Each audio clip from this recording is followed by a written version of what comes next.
Okay, alright. Hello, everybody! I forgot to take my hair down, so I'm gonna do it on camera for all of you to see. Ah! I shaved completely. Um, the wife allowed me to have the mustache for one day. I think I'm just gonna leave it. I don't even want to do anything with it. I'm just gonna leave it.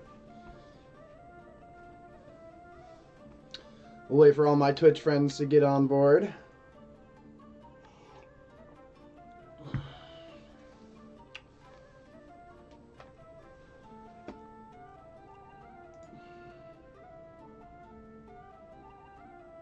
Jelly? No, it's the Suedo perm.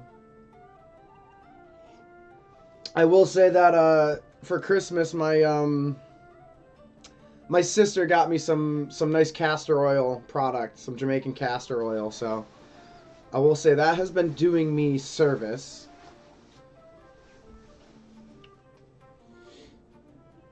But yeah, I mean honestly, thanks everybody. I just put my hair in this and I let it dry naturally, like it's still a little wet.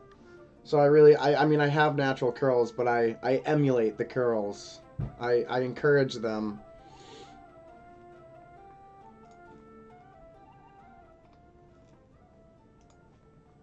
Oh, it's good to see everybody. How we doing, Gabo? I'm glad the week is coming to an end for you. We'll have free time to play Divers together soon. Stinks, it's always good to see you, my friend. Thanks. We got Fig Tree lurking too. They're working today, I believe. They are working, man. All right. So we are. No, I think we finished Ariana Winston. I'm not entirely sold on her. I want to do some research.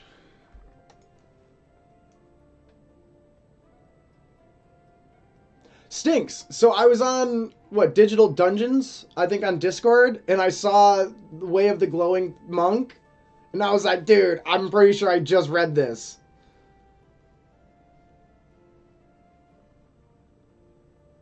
Nice, nice. Well, I wish you the best in and out of your meetings today, Gabo. But yes, it stinks. I'm pretty sure I found you out in the wild, I believe. What do I want? Yartar.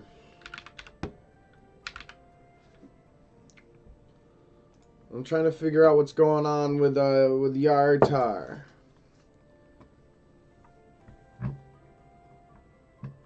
Of course.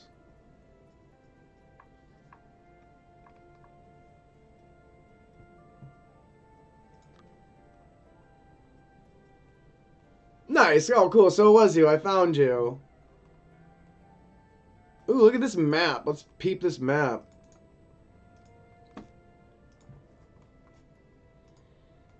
I'll bring y'all in with me to the world.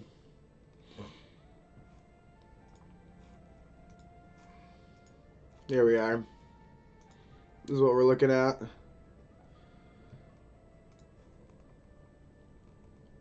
Crypt Garden Forest. Oh, that's not so far off.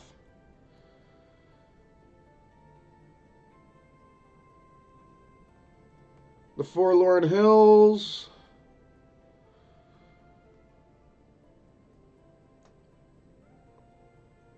The High Forest.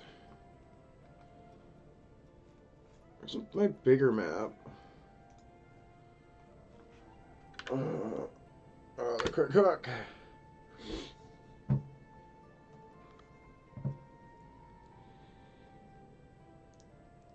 I'm just doing all this legwork for literally just one answer.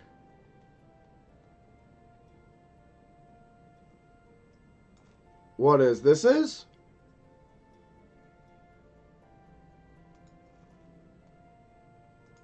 What's the Prince of the Apocalypse?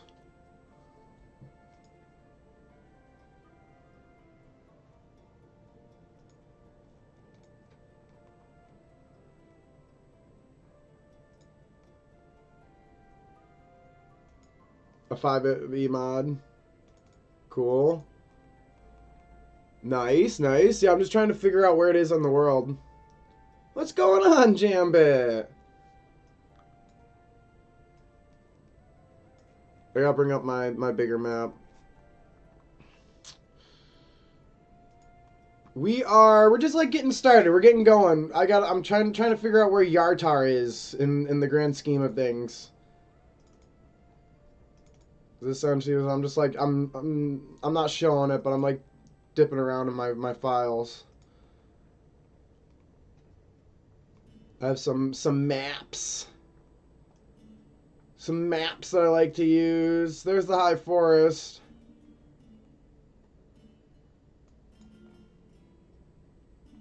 Yartar is way up north. Okay, okay, okay. So yeah, I think I had the wrong. We gotta change this character, and maybe see if we can switch that character around. Is what we're figuring out.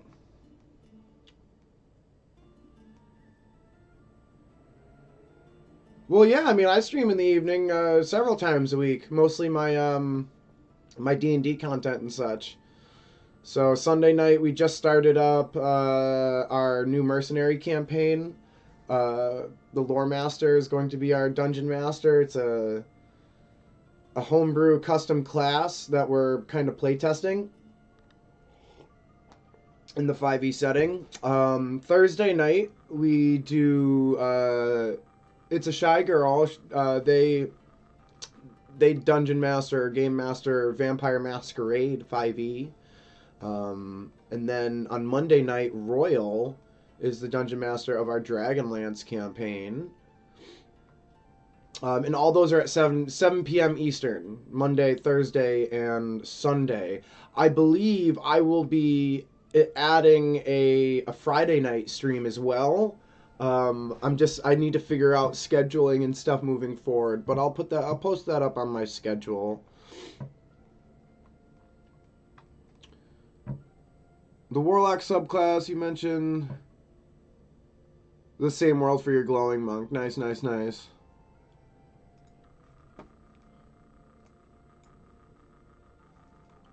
Let's see. Everybody got that? Nice. Yeah, we can look at it together.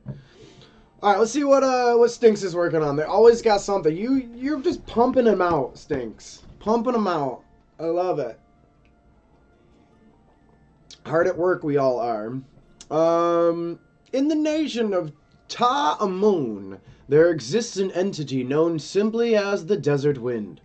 Nobody, not even the gods, knows where it came from. But the benevolence of this entity is not to be underestimated. It warms on the cold nights and cools during the scorching days. It whispers. God damn it, Lewis. What are you doing? You're just knocking over all my shit. Okay, I'll stop reading and I'll let you out, okay? You made your point. Get out of my face. Ridiculous. Break my lamp, break my computer. Everything's fine. I'm overreacting. Ugh. Ugh. Ugh. Ugh. Okay. Where was I? Dude. They rule my life. It whispers in the ears of weary travelers, guiding them to safety. And for those who heed its call closely, it can even grant you the powers of the desert itself.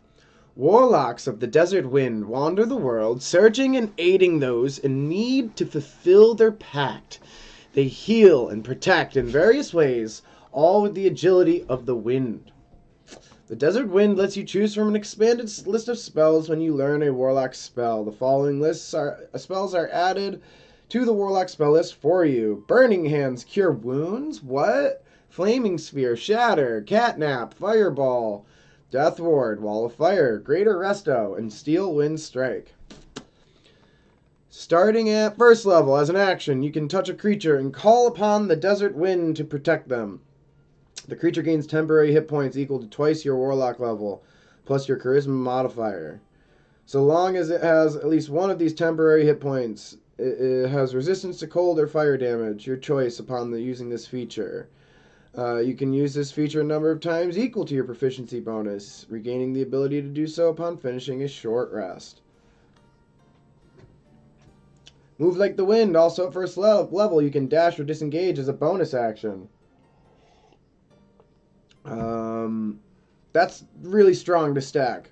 Put that at like level 2 or level 3. I don't understand why that would be at level 1. Honestly, I would switch these. Oh, Stormy sneaking in there. What's going on? We're looking at the Stink's latest homebrew here. I think what I've noticed a lot with your homebrew, Stinks, is you like to class bend, and it's from a play from my own heart. Like, I am a big proponent of multi-classing and Gish and just having access to anything and everything you want. However, I am not okay with cunning action being given to a warlock before a rogue gets it. That literally makes no sense. And I think it's perfect to have it at level 2.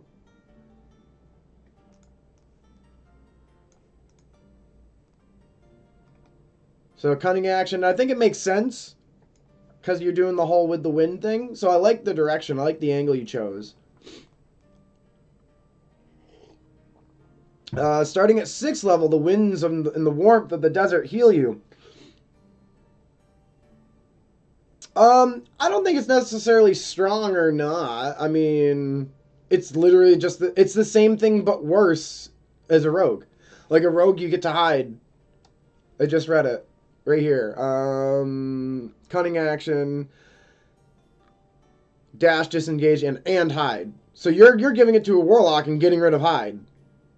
It's just dash and disengage, right? So like in the sense of you giving that at level 2, it's not that strong. It's actually a little bit weaker than being a rogue, which I'm okay with. Like, that's fine. I believe this is very akin to another ability on, was it the Runic Fighter? Yeah, maybe Rune Knight.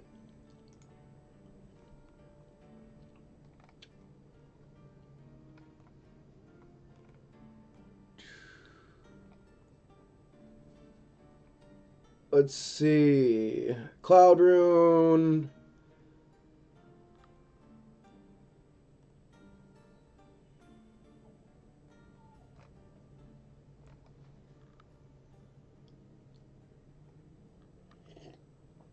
It's disadvantage and stuff. It's similar. Who am I thinking of? There's someone else that has that ability to give out temp like that. And it's very counterintuitive to what warlocks normally do. And I see what you're doing again with this class bending. Wind Embrace, 6th level. Wind's warmth of the desert heal you whenever you cast a warlock spell of 1st level or higher that deals fire, force, or thunder damage. Fire, force, or thunder. You and any friendly creature within 10 feet of you regain hit points equal to half your warlock level rounded down. Half your warlock level rounded down. So 3 of 1st level higher. So that's small. That's definitely not overwhelming, I don't think. I feel like it's underwhelming at level 6. If you look at this at like level 20,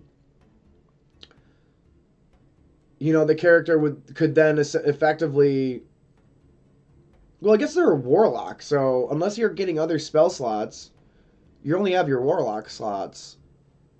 So you'd only do this a couple times anyways.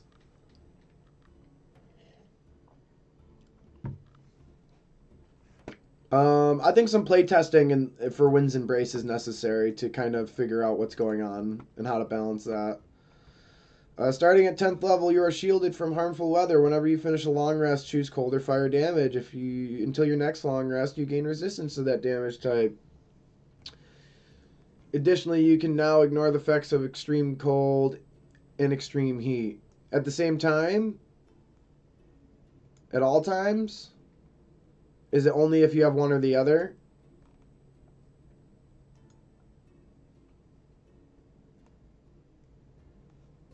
I think a more entertaining way to do this, because you're doing this whole warmth of the desert and this play on desert stinks, I honestly think it should be both. And it should switch for the time of the day. So if it's the AM, they have resistance to heat. Or if it's like the middle 12 hours of the day, they have resistance to heat. And then at night, they have resistance to cold. And then they also have extreme cold and extreme heat. I don't know. I think it could be a fun mechanic. Where instead of choosing it at the long rest and getting it for the whole day, it changes halfway through the day. Like you literally would be in the desert. Or would need in the desert. I do not like giving any characters immunity in their class. I think this is lazy. I think we can do better at level 14. I don't want anybody to have immunity unless it's like literally specifically given by a spell or given by an item. There's too much at hand here. There's no cost, and there's too much to do with chosen damage type. Yeah, like you could do a lot with that. I mean, it's your game, so you can definitely. Yeah, but like I'm thinking of it from like a game design standpoint. Like if I know as a player I can obtain immunity, well shit, well, we're going fireball crazy, and I'm gonna have 6 fireballs, and you're gonna have 6 fireballs, and we're all casting fireball on me at all times. You know, like I like the idea and the direction, but I think, you know, like 10 and 14 could use some love. And then also we have another starting at level 14. So like you definitely, I don't know if that was intended, but like this should be like 16 or 18. Or I'm not sure. I believe subclass rewards stop around 14 or 16. I'm not sure if they even go up to 18. So you might be on the money here, and you might just, it feels like maybe you're trying to squeeze in more things. But again, like I would very much just like take a warlock subclass. Warlock.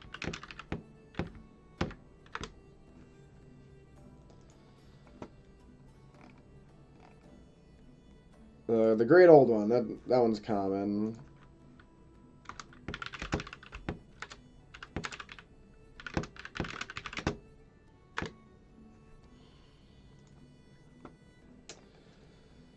So I thought you did a fairly good job at probably setting up these spells.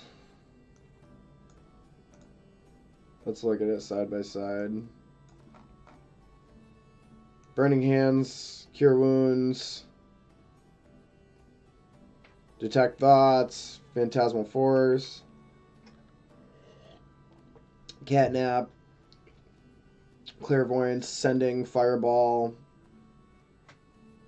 Dominate Beast, Death Ward, Wall of Fire, Advance Black Tentacles, Great Arresto, Dominate Person, Steel Wind Strike. Yeah, so I believe that looks pretty in line here. But then, like, let's look at what we go next. Awaken Mind, Entropic Thought, Thought Shield, Create Thrall. 1, 2, 3, 4. So what I love I've learned this from the Lore Master is iteration. And it's very easy to create things when you have a structure or a framework to play within. So instead of asking ourselves, what do we need? What do I need to find something? What color should I add to this palette? You can instead just go to the great old one, and any other Warlock subclass for that matter, because D&D does this themselves. It's how they balance their game. And you just repeat it. So it says Awakened Mind, first level. That means you need a first level addition to your character. A 6th level, a 10th, and a 14th. You shouldn't add anything else in between those. Also, for each one of those, you should be looking at how powerful they are and consider their scale. And we could look at something like Awakened Mind. Starting at first level, your alien knowledge gives you the ability to touch minds of other creatures. You can telepathically speak to any creature you can see within 30 feet. You don't share a language with the creature. You don't need to understand it with telepathic utterances. But the creature must be able to understand at least one language. It's fairly weak. It's fairly roleplay focused. It's not a whole bunch of damage. So that means if you're gonna put like what you have for your level 1, your warding strike or warmth of the desert, you want to dish out temporary HP with your level 1, well then you damn sure better make sure that your level 6 or your level 10 is a bit weaker. If you're going to front load a character with the first ability, well then you need to take some power away from these other abilities. Otherwise you're just in this never-ending power scale that just gets launched into this trajectory that makes no sense and doesn't scale well with the game at all. So I feel like your idea is a great idea. We just need to like hone it in and like kind of like clay. Like we need to like mold and sculpt the clay a bit down to find the subclass inside of it. And I think a good place to start, Stinks, would be to, you know, consider other subclasses as a framework. So like right off the first thing that I can notice by looking at this is that you have too many things. You have 2 14th level, you have a 10th level, you have 2 things at first level. Your spells look halfway decent. It should be 1, 2, 3, 4.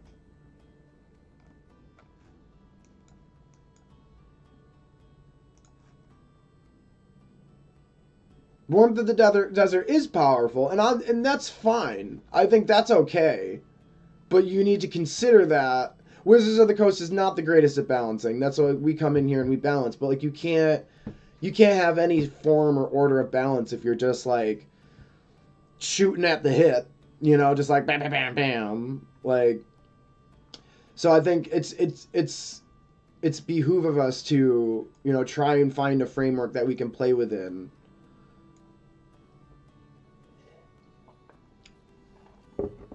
Yeah, totally awesome. Everything's a work in progress, right? Like we're just figuring out, we're feeling out our ideas. Let's see. So I need to change this character. I need to find somebody else that could be this character for me. Well, I think I'm gonna change the model underneath. I think I can do that because I like what I did with the dress.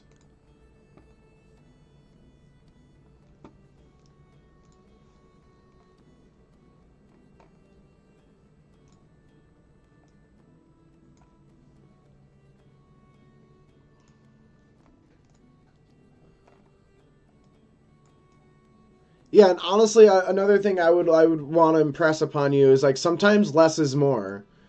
Like you got to remember the subclass is just that. It's a subclass. It's not supposed to be the star of the show. It's supposed to add a little flavor that kind of just defines the character. And the stuff that you add to the character should mesh well with other abilities and should be, you know, should be considered with those abilities. Also, I mean, I don't know if like if multi-classing is something that you're into or frequent with, but it's like, okay, we can have a warlock subclass that just gives us cunning action, or you could multi-class and take 2 levels in rogue and just be a rogue warlock and have cunning action, you know. So I definitely, when I world build or like when I create in homebrew, I try to not step on toes in the sense of if there's literally an ability that does a thing, I'm damn sure not going to make another one that sounds with a different title, but is like sounds the same, right? So literally you have cunning action minus hide. That's like quite literally doing what a rogue does. We don't want to do what rogues do because that's what rogues do. We want to do what warlocks do, which is have magical powers that we've obtained through packs. Unless it makes sense. I mean, and I honestly, cunning action is a main class feature. That's not even a subclass feature.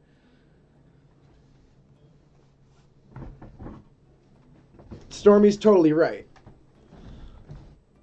And like it's also, I mean, it's twofold. It's like you want what you make to be original and creative, but also you don't want to make things that are redundant. Like, what's the point of playing a warlock with this level 2 ability when I can just acquire that through being a rogue, right? Like, if I wanted to do these things, I would have been a rogue. Like, the classes should have definition in a sense. It's okay to mesh them and mix them together. I think multi-classing is great. I love multi-classing. But we definitely don't want to do the same things that other people do.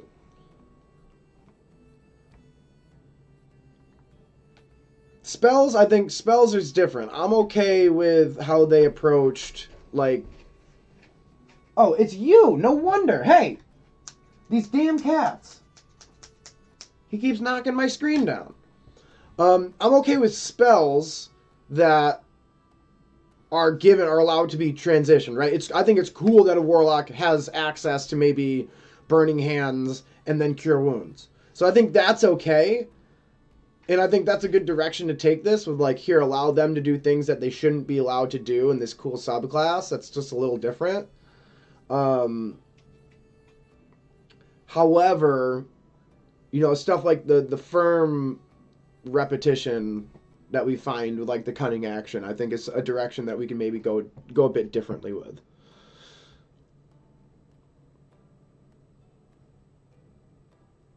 So, like, I guess I'll go a bit further, right? For example, Stinks. I think a direction you could take that would be you want to give them disengage or the ability to move faster. So perhaps they don't provoke opportunity attacks after using a spell-slotted spell. Similar to the direction you're going with the HP gain. I think the HP gain is a little weird and ominous. I think the step of the wind and just being one with the wind is more the direction you're going. So I think it fits a bit better. And I think that's a very powerful ability in its own right. So, and like, again, like, you're not stepping on toes. It's not cunning action. It's you don't provoke opportunity attacks after casting a spell. And you could even go a step further and say add 10 feet of movement to your turn. Every time you cast a spell that has a spell slot of first level or higher, you no longer provoke opportunity attacks and you add 10 feet to your movement speed.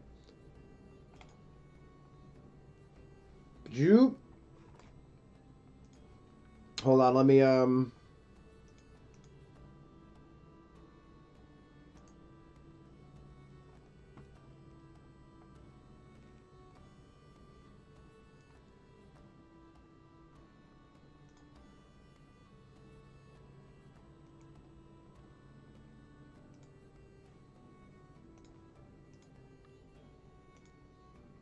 there we go. Yeah, my screen is just so trash. My cat keeps knocking it down. Oh, I think he's taking a nap now. Yeah, so I don't understand why that happens sometimes. It gets out of focus, and then it just won't refocus until I turn it off and turn it on. Oh, you did. That was with the deities and the the favor system, right? Why don't you go ahead and share that, Stormy? That's a great conversation topic. So Stinks, Stormy's they're working on gods and kind of piety and just like the sense of where gods get their power from via worshippers, etc. was the conversation. So they've been trying to figure out how they want to approach that in their world.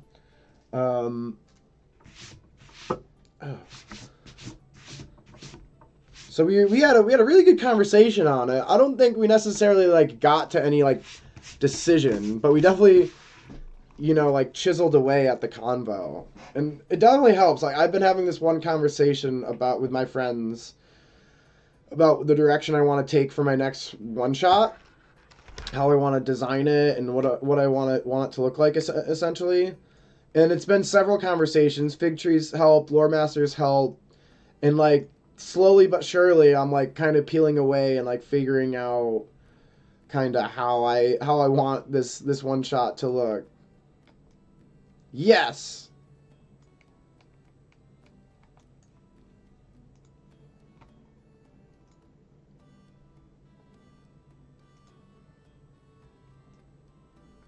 Let's just do this nose, but smaller.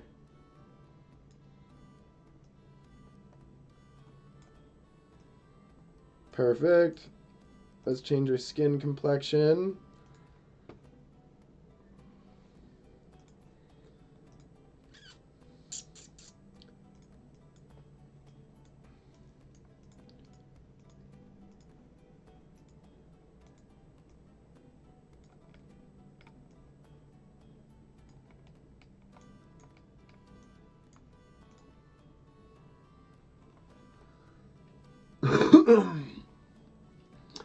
Made a piety system for gaining levels. A worshiper is worth 1 piety a day. Their level is determined by their current sum of piety points. Clerics and champions, paladins use piety of their god to use spells. Once a person ascends to a god, they passively consume piety. Ooh, interesting. I like this. It's almost like gas in your tank.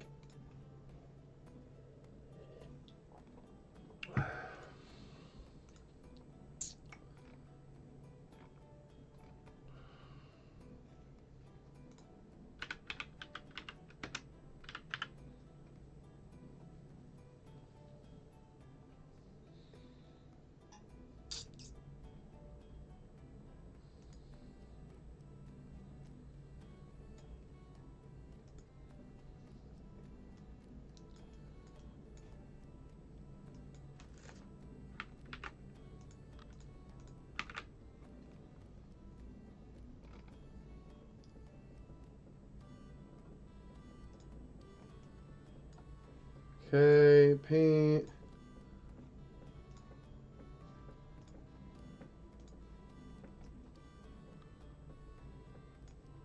Some foundation, maybe. Welcome back, welcome back. Looks like we got a big chat coming in.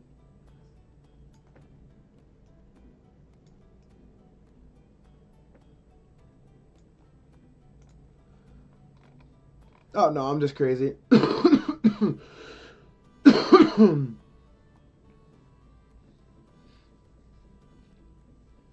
Too many will cut into your net game. I mean, does the god have full control of that? I think that's a little geopolitical in a sense.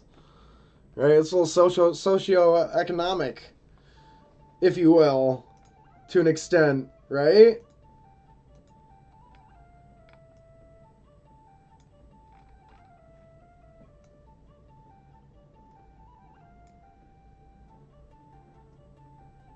Yeah, I guess they're very large numbers and big pools to fit in. It's no big deal. But like, I would be concerned, you know, like what with the. I mean, I guess it's all ticky tack, right? It's all ticky tack at the end of the day. When you get into these little finites, you're gonna get really ticky tack, and it really comes down to, you know, how you see your world. I think, in a sense.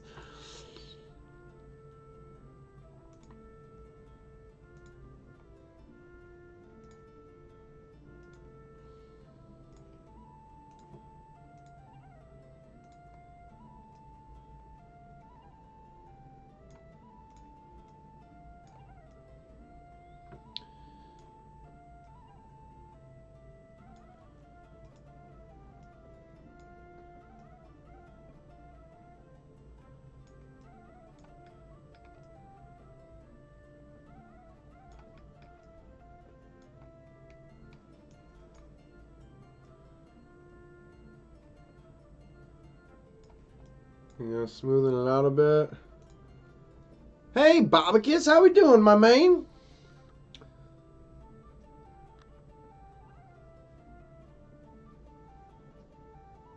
$100 is enough to make a god, assuming you don't die first. Well, I think something that we might need to consider, Stormy, in this conversation we're having is, you know, is how many kings are we now making gods? How many people are we making gods now by these rules that we're playing by that necessarily shouldn't be gods unless we wanted them to be, of course.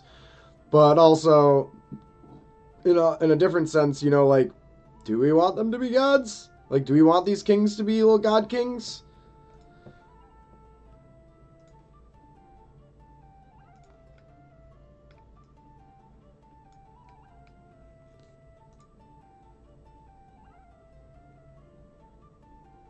Nice, Bobicus. What? Tell us about your character that you're making. I love that name, by the way, Bobicus. It's hysterical.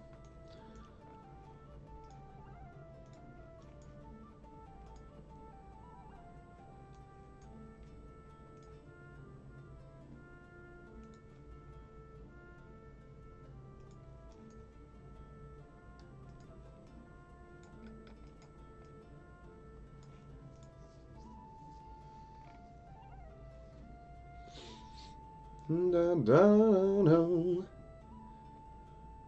Do, do, do.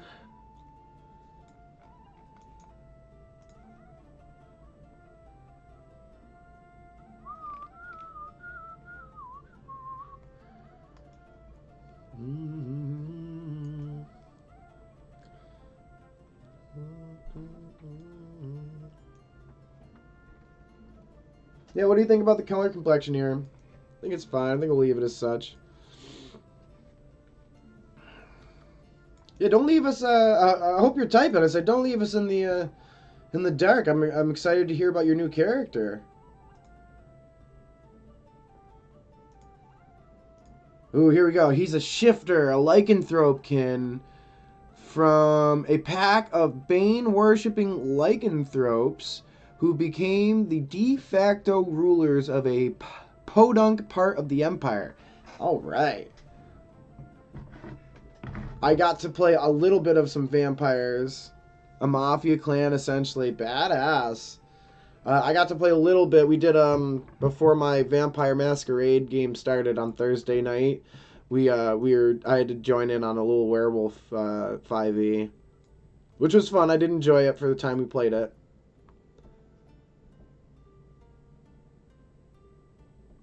Well, I mean, think of any propaganda fueled movement anywhere, Stormy, right? Like, you might have a large portion of people who are forced to follow, but there's definitely a whole bunch of yes men and a whole bunch of just fools and sheeples that are believing it and are eating it hook, line, and sinker, right? So, you know, in that sense, like, how do we define worship, right? Where's the line being drawn now that we're getting into the ticky-tack, right?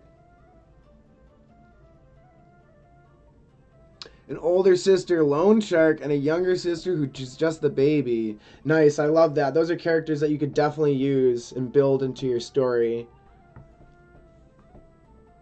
Welcome back, Stings. Hope you're doing well.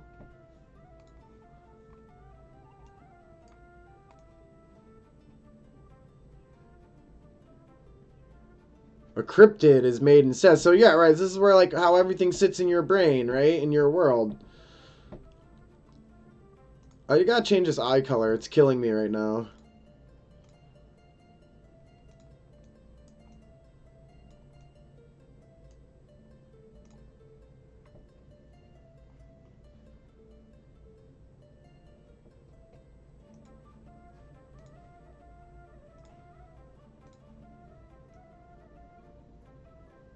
No.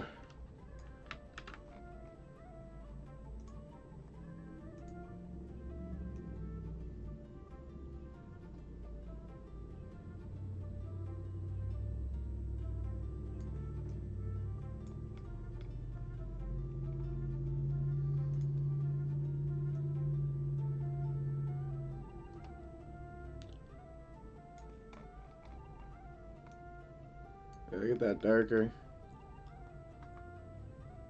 I mean, maybe we can change the eyeshadow.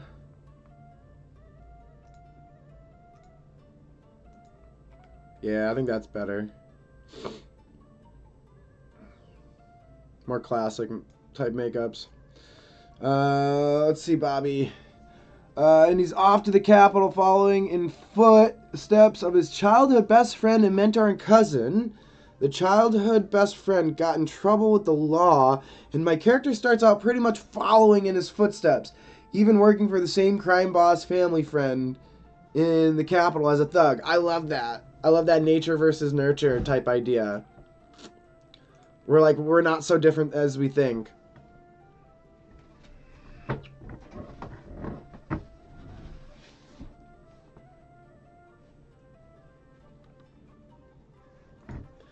Okay, so we are ready. Let's save this, and we'll move into a new character. Who are we gonna make? Philvander. No, I skipped all the yellows. I believe I have Corbus Bright Jewel. Let me check my my files here. Hi, it's a Ricky. Welcome back, my friend. How we doing? How we doing? We have an awful lot of stuff to share today. Bobicus is telling us about their werewolf character that they've created. They're very excited to share. And Stormy and we're just finishing a conversation from yesterday, actually. Did I stream yesterday? I think I might have taken a day off. Or no, Wednesday I think I took a day off because my family was home. Corbus Bright Jewel. So we already have Corbus. Here he is. Go on, Jaja. It's a beautiful day out. Go be free. Yeah, check out grizzled Corbus over here. Mm-hmm. Looking good. I want to come in and decal his hair. I figured for old hair, you come in like this. You do one of these. And then we pick the color. We want it to be, I think, a bit more dark. Could even use something like stone, but... And then maybe brighter on the tips. So give him some roots and just some depth on his hair. Goes a long way. Goes a long way. The decals are wild. You definitely got to play with them. We can do the same thing here.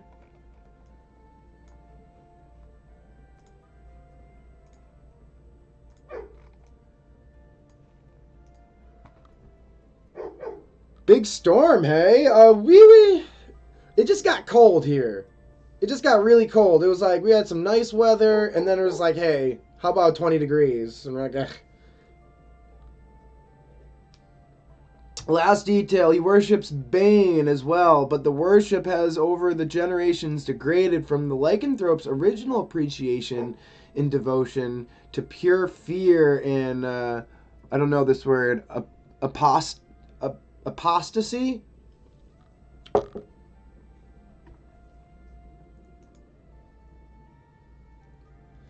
La da da da da, yeah. Ooh, make him a badass in the black leather.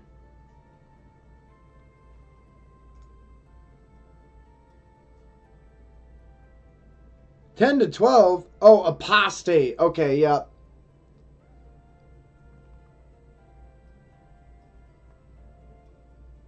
Yes, yeah, very very nice. Once you make the pack, you're in. You're in.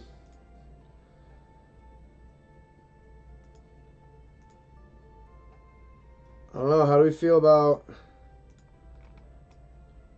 the black leather? I think I like that better. What do y'all think?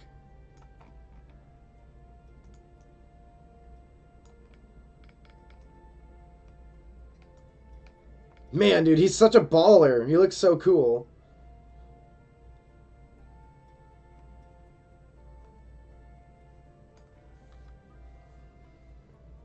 Yes, very much so.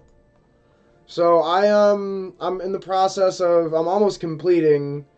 Oh, Ricky, you know, I'm almost complete with my my Daggerford project for my campaign by the name of Tales of Daggerford. Yeah, Corbus is one of the jewelers in the city. He's been there for several centuries, as he's a gnome.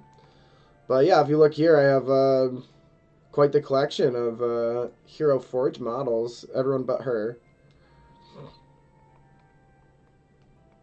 And we're almost done. We're fiddling our way through the end of the list. Let's see where we are. We don't need to make Corbus, so we're going to skip down. I think we can skip down anything with a color I've been skipping, except for green. Pascal and Felipe Warthorn. Human, old, these tenement houses were widely used by Daggerford. Oh, yeah, these guys.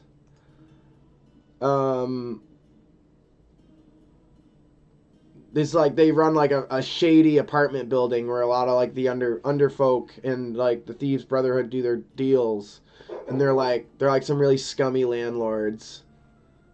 Was how I wrote these two characters. A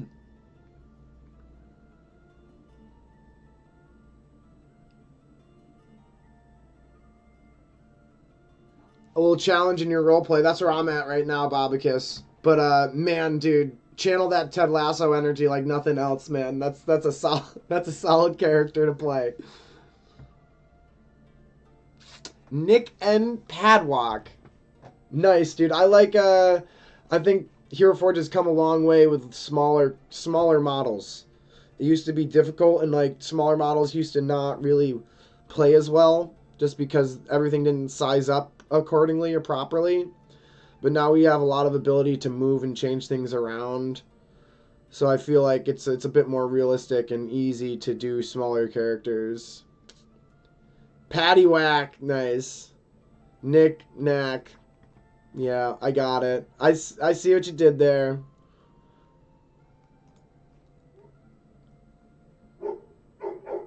I see what you did there.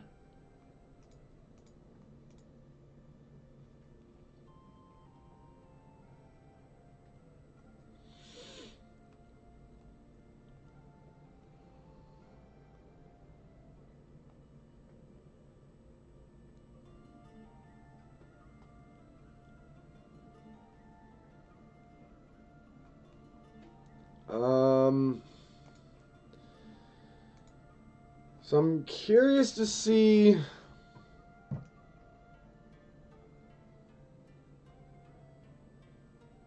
how big of a character I can actually make here.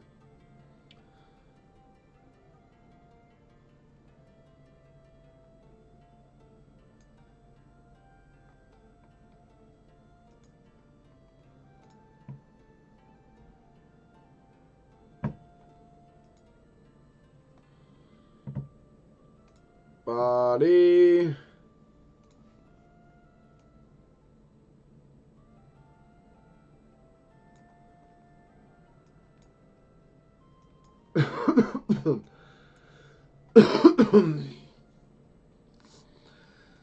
But he sounds like the Chipmunks. Oh my god, it's horrible.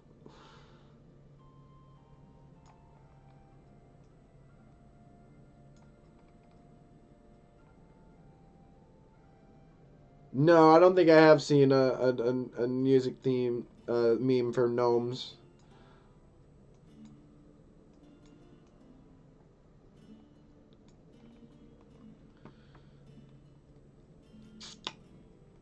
The biggest possible dude I can make.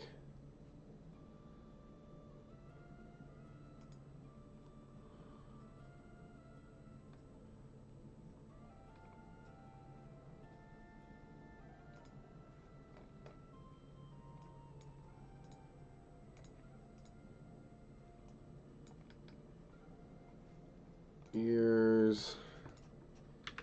Human.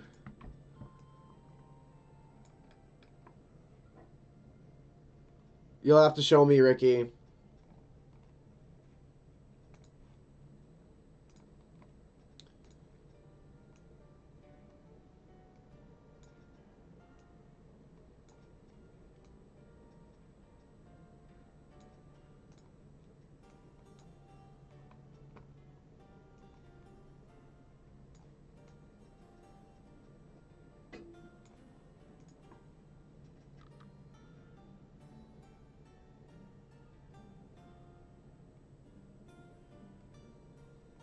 Oh, you can send a link in chat. Well, and the gnome pointing at the same spectrum with names for all the shades like Depunk, Root Bop, For Synth, etc. Yeah.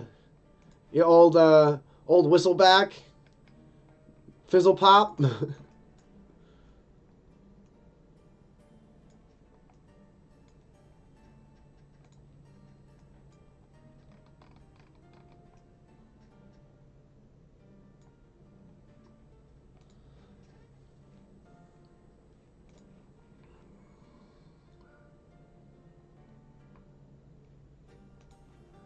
Let's see.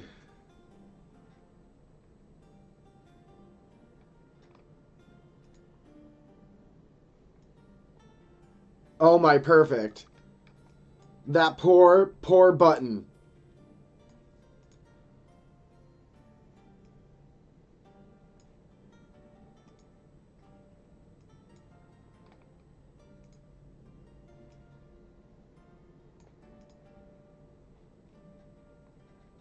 Yeah, I think that's I'm gonna go with the button.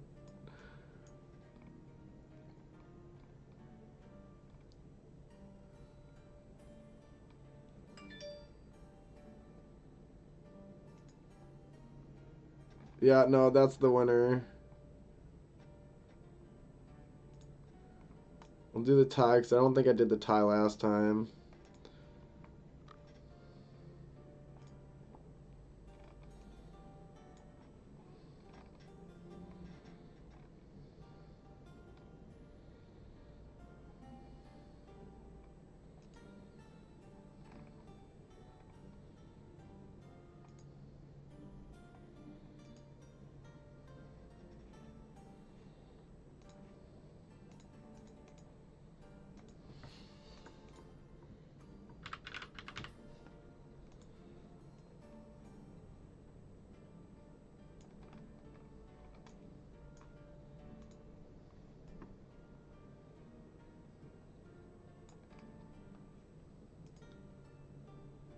How? What? Ricky? What's the confusion? Find the meme and copy and paste the URL to it. Or are you not friends with me on Discord?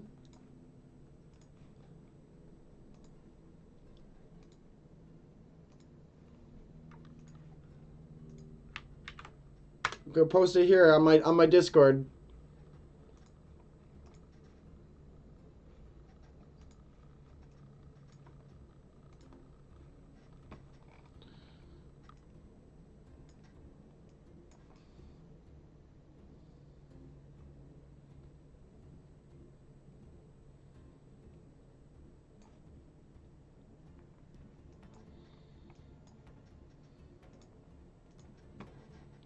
Dun dun dun dun dun dun dun, oh yeah.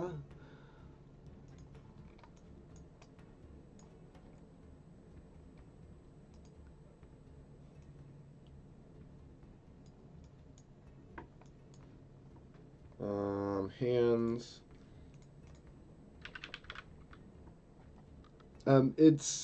There wouldn't be watches. What am I doing?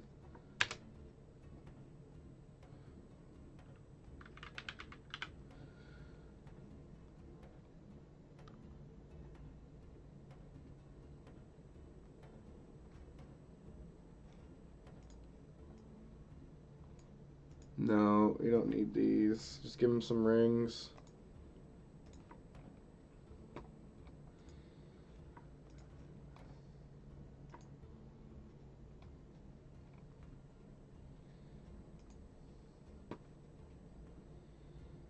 And his hair, gotta change his hair for love. Everybody who I hate, I give this haircut.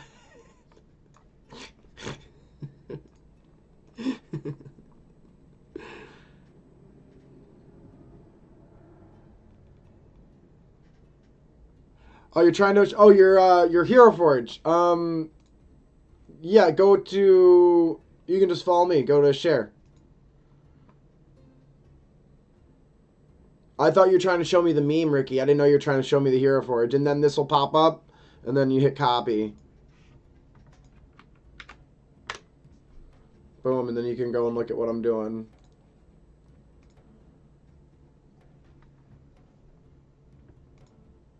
Got you, buddy. Don't you worry. There's sometimes like with my delay and how you guys respond, it takes us a little bit to figure it out, eh?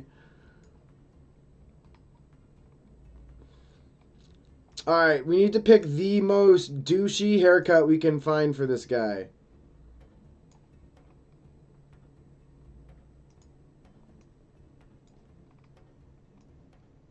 The side part.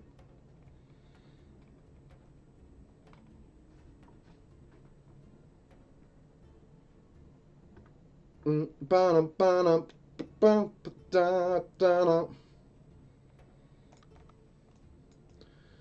like a mad scientist.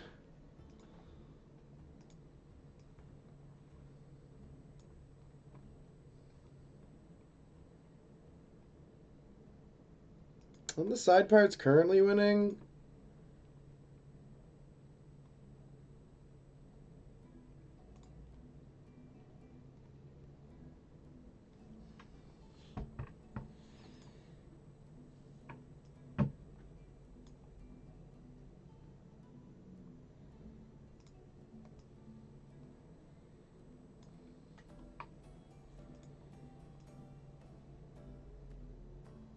The slick back, maybe.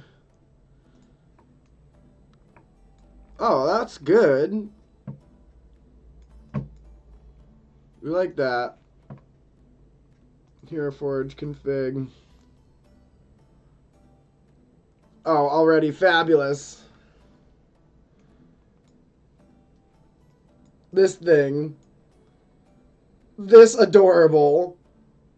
Literal twink. My friends would be so happy because the twink has not died here. It is strong with this one. And we love the cat life. Honestly, the boots are the real win here. Like, those calves are eating right now. Yes.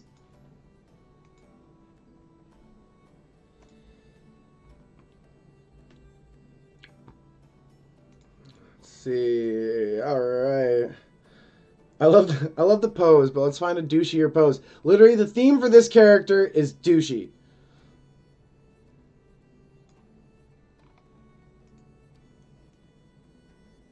Perfect.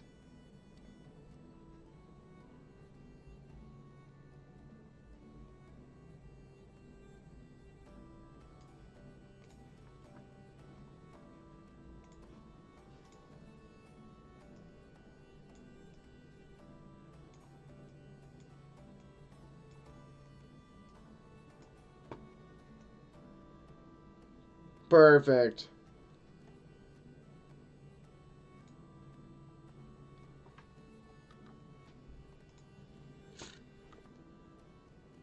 Na na na na.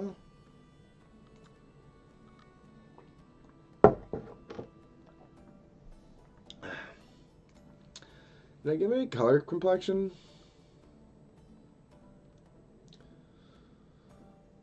Pudgy cheeks, a round nose, dirty blonde hair.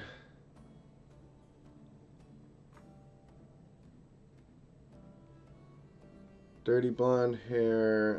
Maybe I can change his hair. I can change his hair, maybe.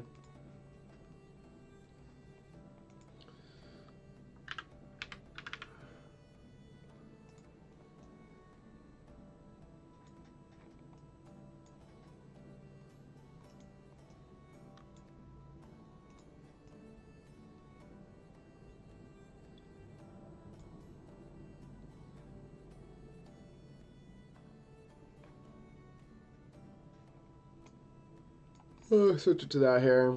Let's change the cheeks.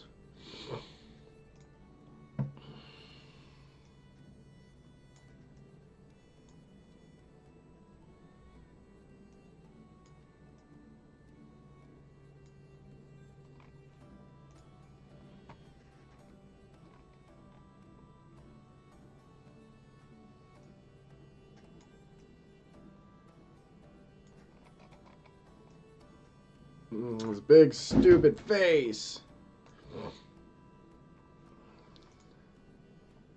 Let's change his nose.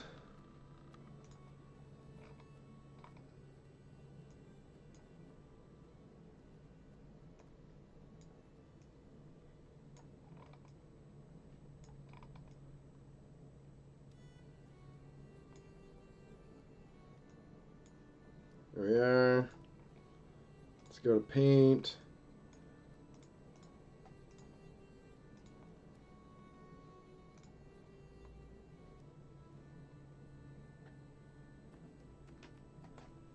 La, na, na. There we are. I see some reds and purples maybe.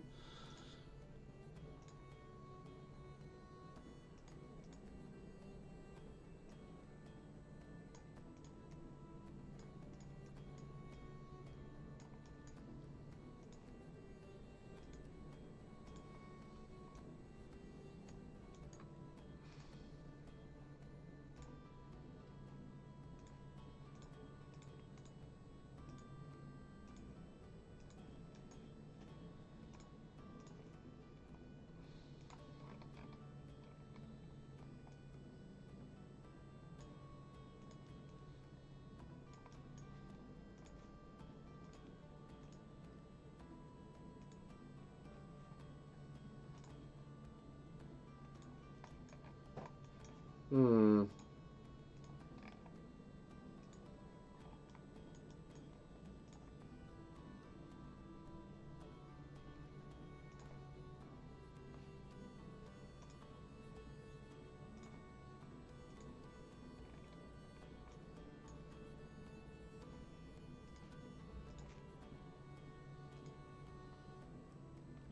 This man is a slumlord.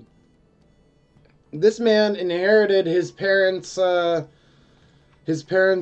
tenement building, in which he and his father run a rather shady business where they rent out to the people of Daggerford, but most of the people they rent out to they're either really poor and they're kind of pushed around like a mob lord a little bit, or they're in the trade and they do nefarious things like they're a thief or a rogue of some sort.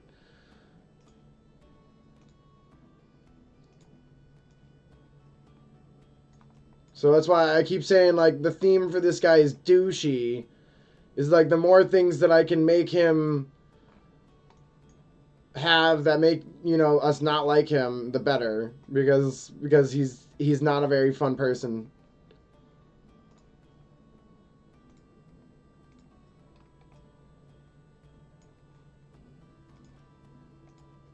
So they are a landlord.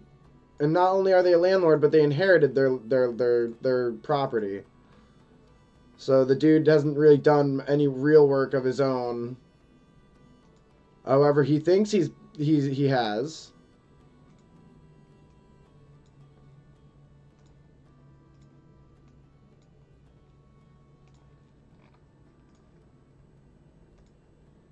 There we are. And eyes.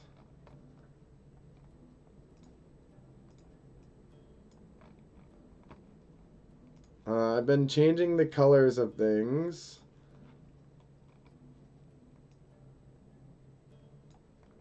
So not everything is the same.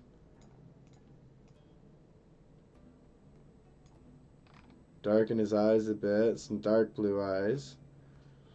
So just that way the repetition isn't there. You know, not everything's exactly the same. Things have variance.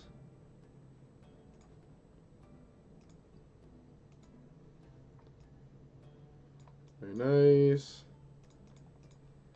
All right. There we are.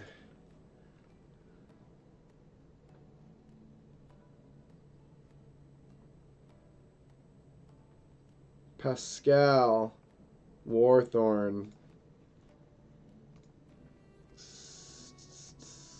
Save as.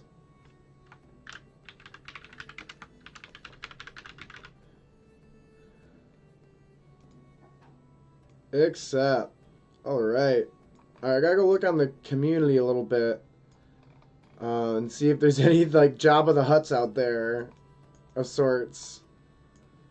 But I'm gonna take a 5-10 minute break here to stretch my legs, walk around. Let's get up in the office here. I'll leave you in the office with your thoughts. We'll be back soon, everybody. Take care.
Okay. Hello, everyone.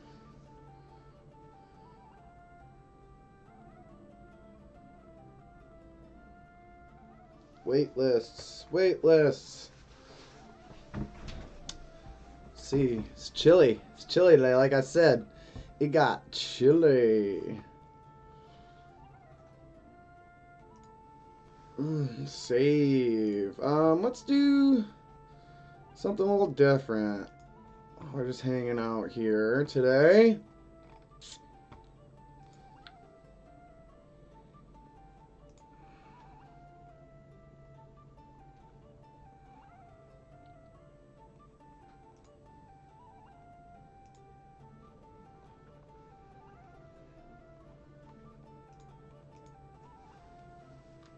Let's see. How do you make those bars? There they are.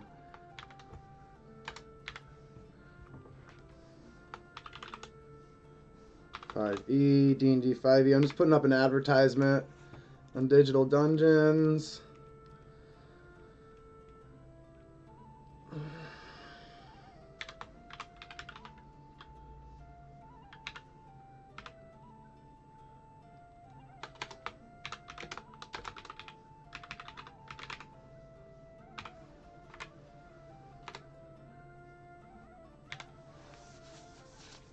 Tales of Daggerford.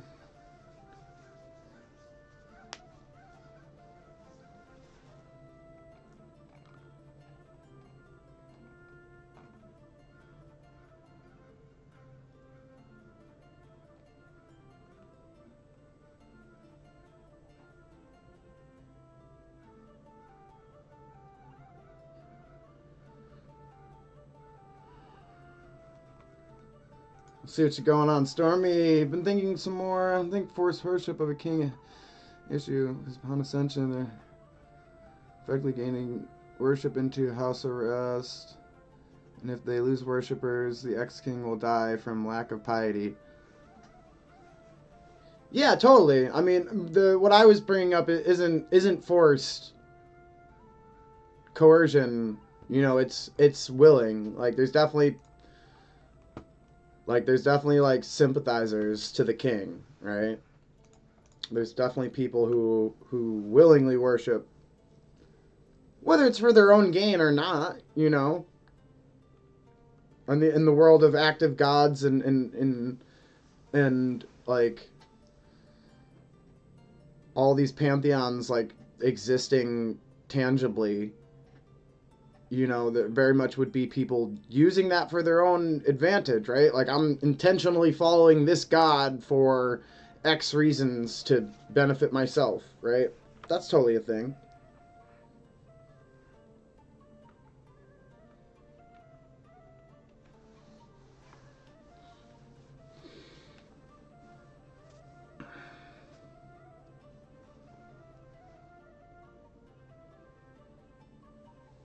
D&D, Tales of Daggerford.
D&D.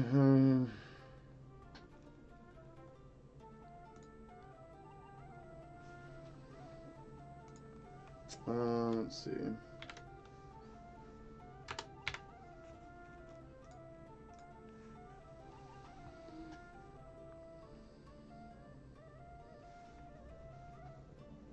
How many worshippers should a king be able to accumulate within their own kingdom? Oh, you tell me. How big are their kingdoms?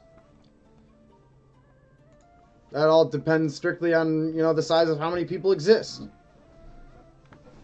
That's what I was saying yesterday with this conversation. It's like it wouldn't be outlandish to try to just accumulate roughly. Like, it doesn't have to be like to the number, but like just like how many jelly beans are in your world. Guess how many jelly beans are in the jar? I think it would be a good practice to kind of formulate, what percentage of these numbers should be used, right? Like 10 million can be a lot or it could be a little. 10 million's a lot if you have 20 million people in your world. 10 million's a little if you have 500 million people in your world.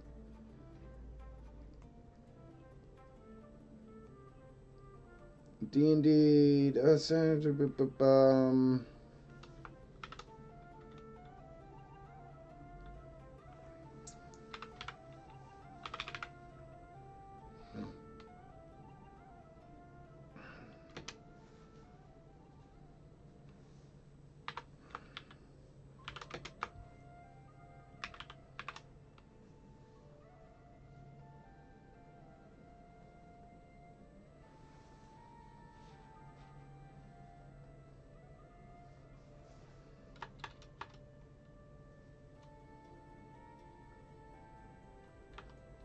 Yeah, several billions doesn't help this conversation. How many billions? Like, make a rough estimate. Like, figure it out. Like, just be like, hey, this kingdom has 20 million people in it. This kingdom has X people in it. These aren't kingdoms. These are tribes. So maybe like a few thousand here and a few thousand there. Like, whatever. I would like walk yourself through your world map. And just make a rough estimate. You don't even have to write it down. I would just do it on a calculator. And then just get to a number that like exists and be like, there's about 12 billion people in my world. It's your world, you get to decide. Like, you don't even have to do any homework. Like, if I was going to do it with Forgotten Realms, it would be a lot of work. There's a lot of towns, there's a lot of cities. There's a lot of specific answers that exist. The time period matters, right? But this is your world. You decide all those things, and I think these are all healthy things to know and think. Yeah, for sure, definitely. Friday, 2 p.m.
There we are.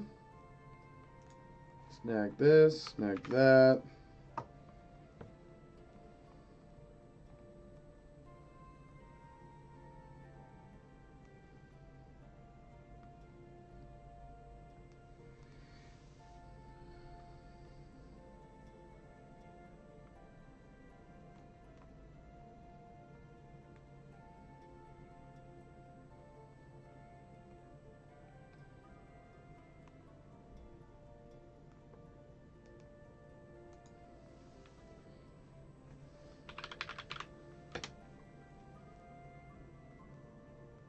Adventurers.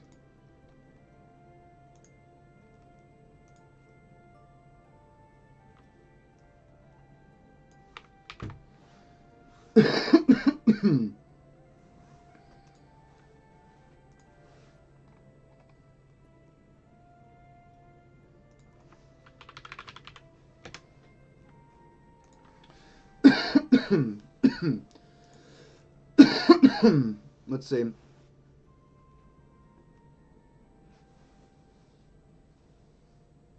How does that put you into a writer's corner? It's an estimate. It doesn't put you into any corners. You're trying to figure out how many people actually exist. That doesn't mean in 2 years another billion more can exist. The difference between 50 billion and 51 billion isn't a big deal. The difference between 2 billion and 50 billion is a big deal.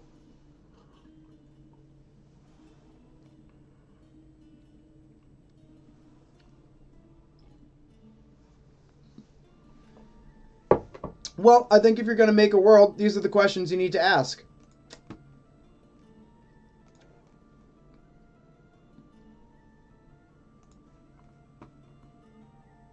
Things should exist. Things should have a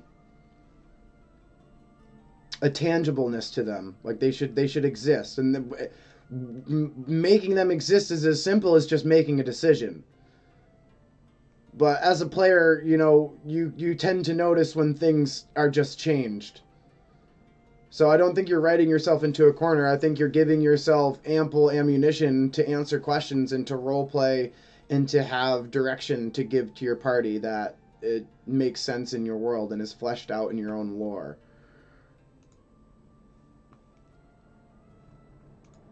So I don't think I wouldn't look at it as a bad thing.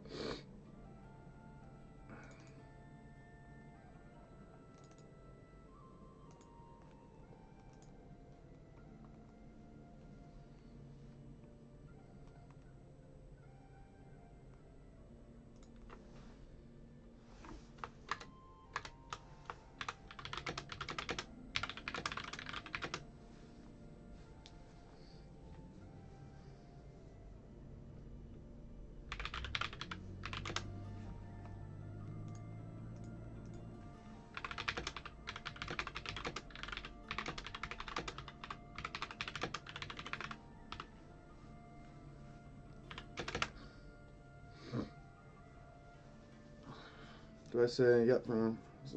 This is a pay-to-play campaign that will take place over several months. $20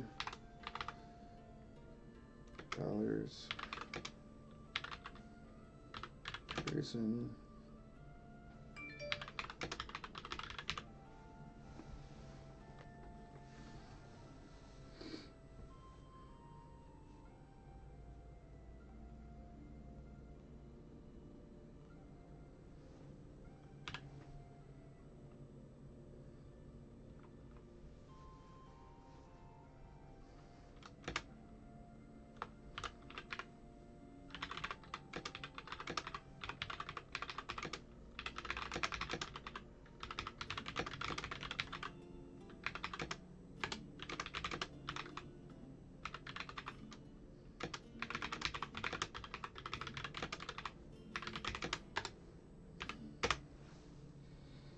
Payments are expected after the session is complete and before the next session begins. And that's also totally fine. Like, the population can go up from this number. It's a rough number. It is a number that we're creating to make a tool so that we can better answer another question that is highly dependent on how many people actually exist. Like, it can move. The number can change. This number is not a hill that we're dying upon. This number is solely being created, roughly, as an estimate, so that we can figure out how these gods, balance their power and their play in the world a bit better. Because we've put it down to a person worshiping once a day is actually a number that is important. So how many people are worshiping every day? I think it's a better question, right? So how many people are in your world, and then what percentage of them are all worshipers? You could always add more people, especially if you have years of growth.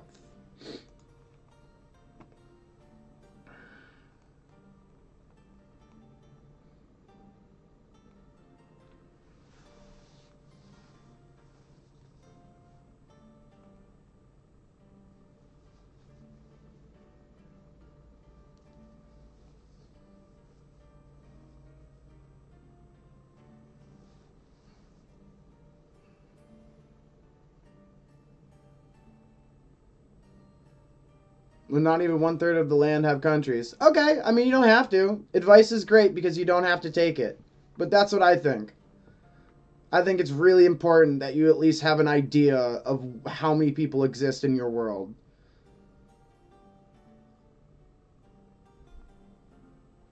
Just an idea, not a specific number down to the last decimal, not a number that will never change. Just a rough estimate. I think that's a good idea. I think it's an exercise that probably would take you 5 minutes and would have exponential returns.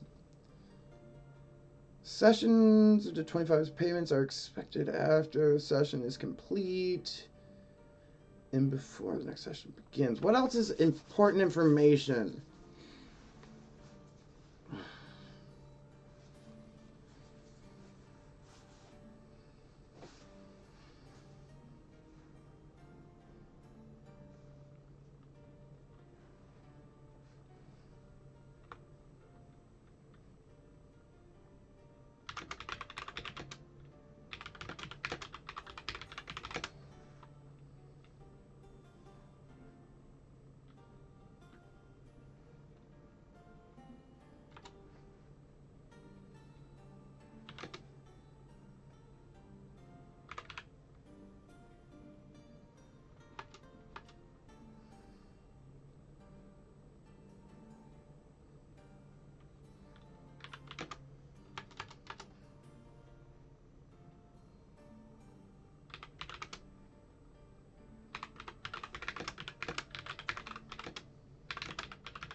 Yeah, I think it's really hard to have this conversation without any firm things to go upon. I think you could just make any decision here you wanted. This is just like strictly in the dungeon master's hand. Just choose. Just pick something at this point, right? What's the difference? You want it to be something that makes sense, so several years, right? So any large standing pantheon that's existed for hundreds of years, maybe 100 years is a good starting point. A century. 100 years of worship. But I mean, again, if you want your players to ever become a god, 100 years is insane to actually have in gameplay. So it's not practical. So change the number.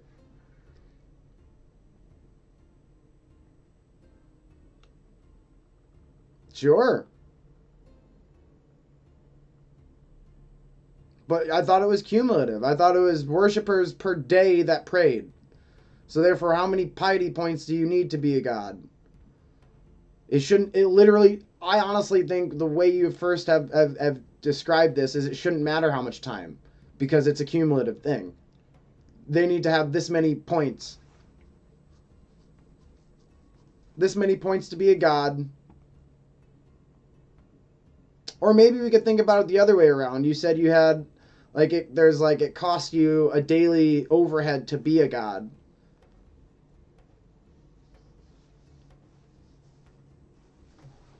I don't know. I guess there should just be an arbitrary number there somewhere. Just draw a line in the sand.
Yeah, it's hard to make an average when you don't know what any of the numbers are. So, again, if you had an estimate, you could have an estimated average, and then after that, your estimated average would just be good enough. It would be a line in the sand that's good enough. It's close enough to not be so far off that it makes no sense. I'll be using an integration. Peter's comment. Due to the volume of visual aids, it is required that my players are on a computer of some kind. No phones. No phones allowed.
Execution.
Wait to hear.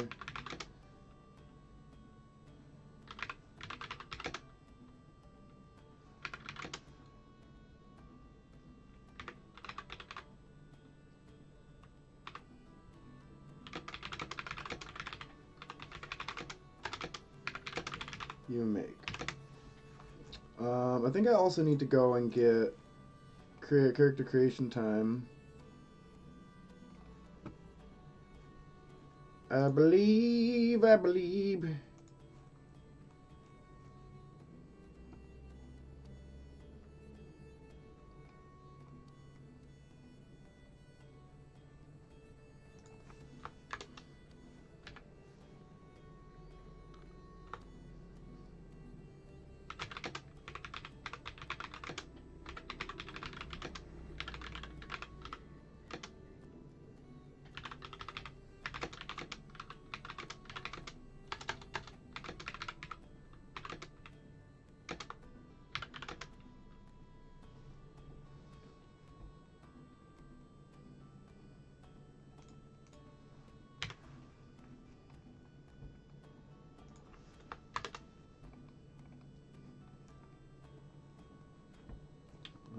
Okay.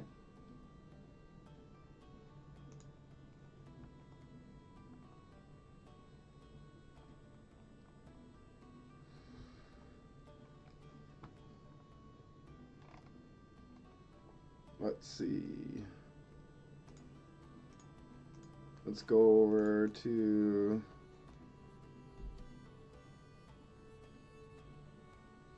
sure, why not?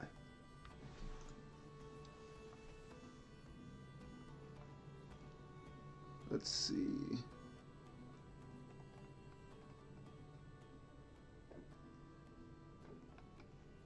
Scrying. New post.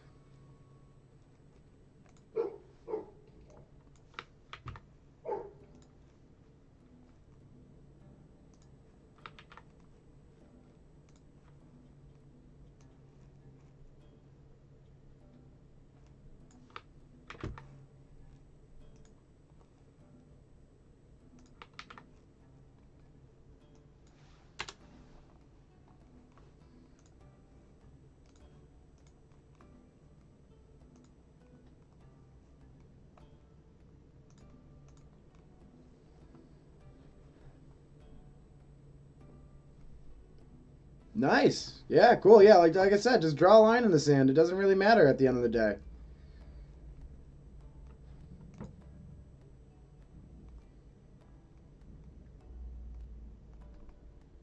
Call of Duty.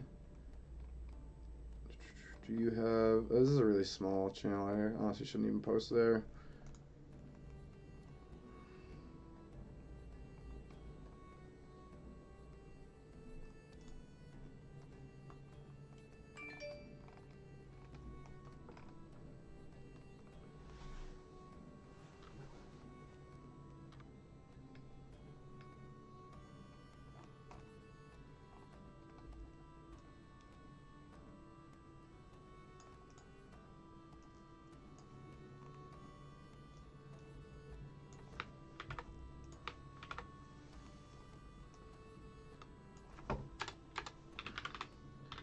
Tales of Daggerford.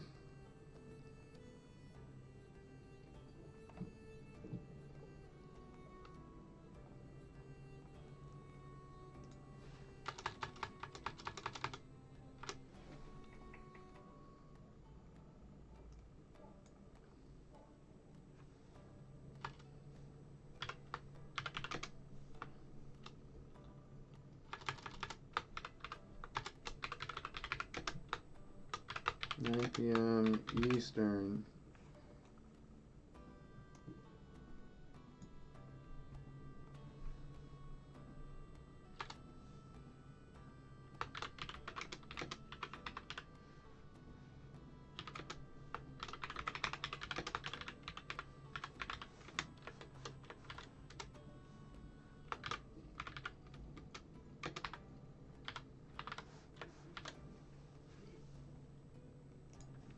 3 to 4 hours.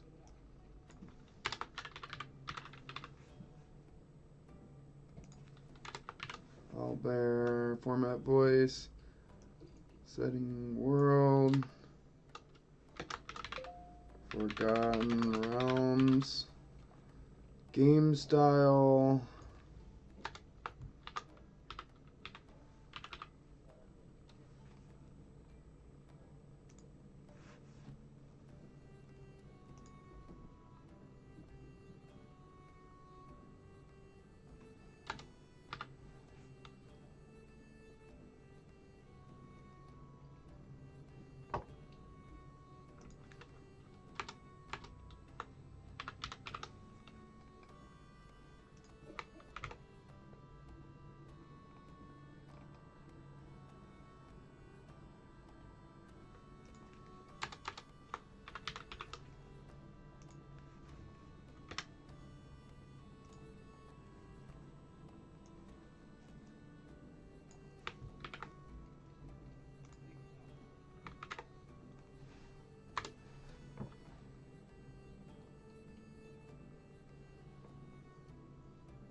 Oh, dang it.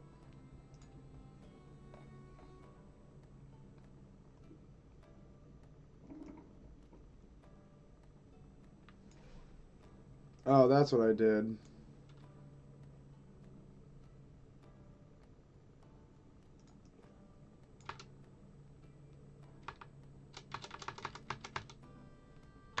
There we go.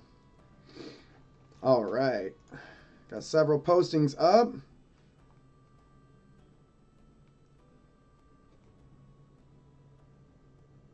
Yeah, I mean, I would just, at this point, I would focus more on what the players are going to see and use than what's behind the scenes. Everything behind the scenes is arbitrary at the end of the day. If you don't want to actually, like, put it down to lore, it's then arbitrary.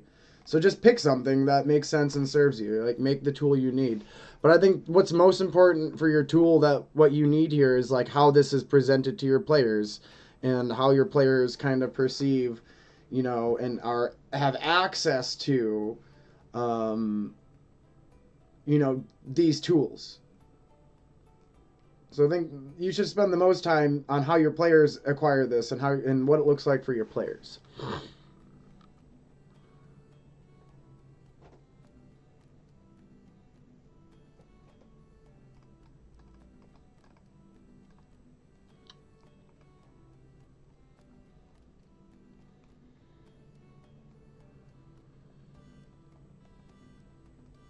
Oh, I gotta take my mission.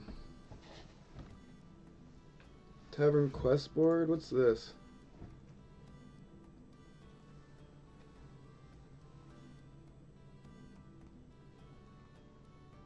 Um...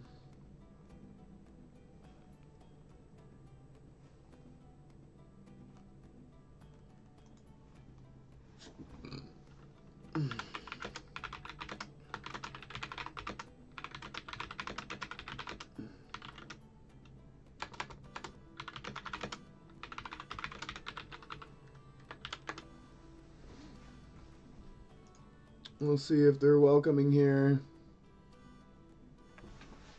Oh! I found that not every Discord I go to likes people just coming there and using their Discord to play D&D. They get awfully upset if you're not like, hey, I'm just gonna be like here and like a full-time member and like let me moderate your channel too. And it's like, dude, did you want people here to make games or like what? I'm not stealing people from your channel. I'm coming here to find people to play. Which is exactly why you made this channel.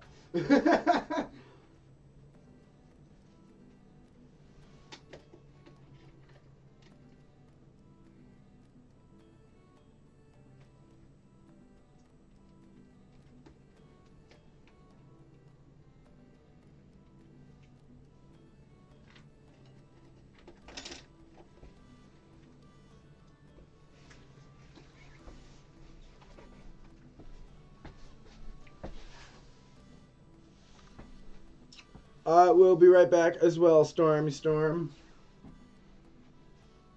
I honestly think this is probably a good part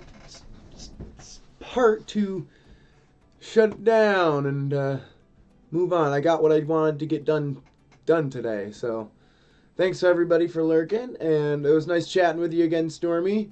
Every piece of the puzzle, we're getting there, you know, one step at a time, right? You can find me on Discord, Lore Masters Guild, at the Cartographers Guild, wherever you like. Honestly, give me a private message. Peace, peace. Take care, everybody.